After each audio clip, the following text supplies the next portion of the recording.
জুলাইয়ের যোদ্ধারা বেঁচে থাকতে একটা খুনিকে এই বাংলায় ছাড় দেওয়া হবে না। আমাদের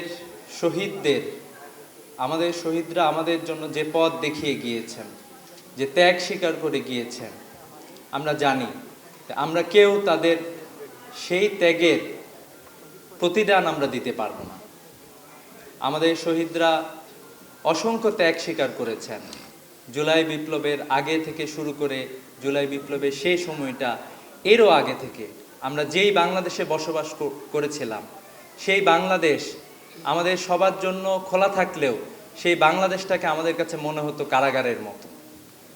এরকম একটি বঞ্চনাপূর্ণ বাংলাদেশে আমাদের জুলাইয়ের যোদ্ধারা যখন রাস্তায় নেমে এসেছিল, বিগত ফ্যাসিস্ট সরকার যখনই জনগণ রাস্তায় নেমে এসেছে তখনই তারা আমাদের উপর গুলি চালিয়ে আমাদেরকে দমন করার চেষ্টা করেছে। আমরা দেখেছি হেফাজতের সেই আন্দোলনে অসংখ্য আলেম ওলামা, অসংখ্য শিশুকে হত্যা করা হয়েছে। আমরা দেখেছি বিভিন্ন সময়ে আমাদের অসংখ্য মানুষকে গুম করা হয়েছে।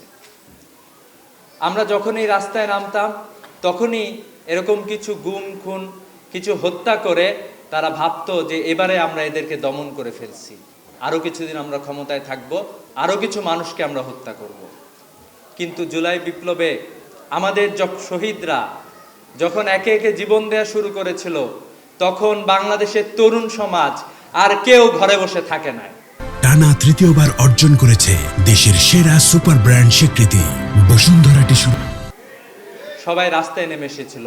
আমাদের তরুণ সমাজ, আমাদের জুলাই যারা শহীদ হয়েছেন, তারাই মূলত আমাদের প্রকৃত লিডার ছিলেন সেই আন্দোলনে। আমরা যদি আমাদের শহীদদের, আমি খুবই অবাক হয়েছি, এখানে অসংখ্য কিছু শহীদের বাসায়, অসংখ্য শহীদ হয়েছেন, কিছু শহীদের বাসায় যাওয়ার সুযোগ আমার হয়েছিল। আমি দেখেছি যে আমাদের শহীদেরা নতুন এক নজরানা পেশ করেছেন। তাদের জীবনটা অন্যরকম ছিল। তারা আমাদের মতো গতানুগতিক জীবন তাদের ছিল না। তারা এক্সেপশনাল ছিল, তারা আলাদা ছিল। পরিবারের উপরে, সমাজের উপরে তাদের ইম্প্যাক্ট অনেক বেশি ছিল। তো এই জন্য আমরা এতটুকু বলতে চাই যে বাংলাদেশে অনেক কিছু ঘটতেছে, আমরা দেখতে পাচ্ছি অনেক দুর্ঘটনা ঘটতেছে, কিন্তু আমরা এটা বলতে চাই, জুলাইয়ের যোদ্ধারা বেঁচে থাকতে, আমাদের শহীদের বন্ধুরা বেঁচে থাকতে, আমাদের পরিবারের সদস্যরা বেঁচে থাকতে একটা খুনিকে এই বাংলায় ছাড় দেওয়া হবে না। যারা তাদেরকে ছাড় দেওয়ার জন্য চেষ্টা করবে তাদের বিরুদ্ধে বাংলাদেশের মানুষ অবস্থান গ্রহণ করবে। আমরা বলতে চাই, জুলাইয়ের যোদ্ধাদের, জুলাইয়ের শহীদদের বিচারের দাবিতে যারা রাজপথে ছিলেন, সবচেয়ে শক্তিশালী কণ্ঠস্বর ছিল শহীদ ওসমান হাদি। তারা ভেবেছে শহীদ ওসমান হাদিকে হত্যা করার মাধ্যমে আমাদেরকে দমন করে দিবে। আমরা বলতে চাই, আমরা অসংখ্য হাদি বাংলায় বেঁচে আছি। আমরা বেঁচে থাকতে এই হত্যাকাণ্ডের বিচার করব ইনশাআল্লাহ।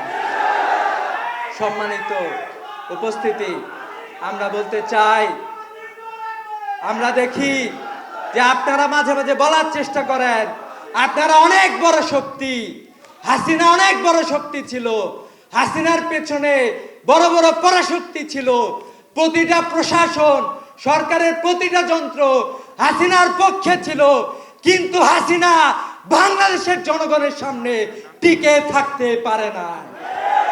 তাই আমরা বলতে চাই, যারা আগামীতে এই ধরনের বিচার করতে, বিচারকে বাধাগ্রস্ত করার চেষ্টা করবেন, আমরা এর প্রতিরোধ করে তুলব ইনশাআল্লাহ।